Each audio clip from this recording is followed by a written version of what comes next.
પંચમહાલ ગોધરા તાલુકાના સેગવા ગામે એક મકાનમાં આગ લાગતા અફરાતફરીનો માહોલ સર્જાયો હતો।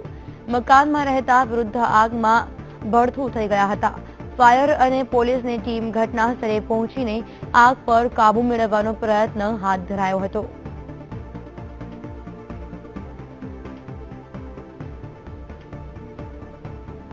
તો જે રીતે મકાનમાં આગ લાગી હોવાનો બનાવ બન્યો હતો। મકાનમાં જે રીતે આગ લાગી હતી જેમાં વૃદ્ધાએ જીવ ખોવાનો વારો આવ્યો છે।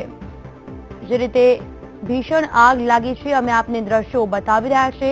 પંચમહાલની આ ઘટના છે। ગોધરા તાલુકાના સેગવા ગામની આ ઘટના છે જેમાં એક વૃદ્ધા તેમાં ભડથું થઈ ગયા છે। જે રીતે આગને કાબુમાં લેવાના અનેક પ્રયત્નો થઈ રહ્યા છે। ઉલ્લેખનીય છે કે આ આગ કેવી રીતે લાગી તે હજુ પણ જાણી શકાયું નથી। આ જ મામલે સંવાદદાતા વિવેક સુથાર જોડાઈ ગયા છે। વિવેક, જે રીતે પંચમહાલ તાલુકાના સેગવા ગામે મકાનમાં ભીષણ આગ લાગી હોવાનું સામે આવી રહ્યું છે, આગ લાગવા પાછળનું કારણ શું છે? હાલની શું પરિસ્થિતિ છે? પંચમહાલ ગોધરા તાલુકાના સેગવા ગામે અચાનક એક મકાનમાં આગ લાગી હતી। આગને કારણે વધુ આગ વિકરાળ બનતા ઘરમાં રહેલા વૃદ્ધ બહાર નીકળી શક્યા નહીં ને આગમાં ભડથું થયા।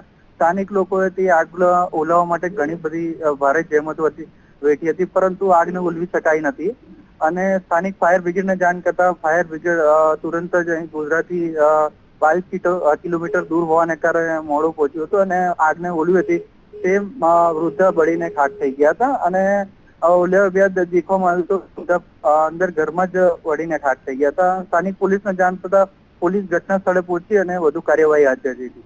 હજુ હાલ આગ કેવી રીતે લાગી અને કયા કારણસર લાગી જાણવા મળ્યું નથી। જી બિલકુલ વિવેક, આભાર તમામ માહિતી બદલ।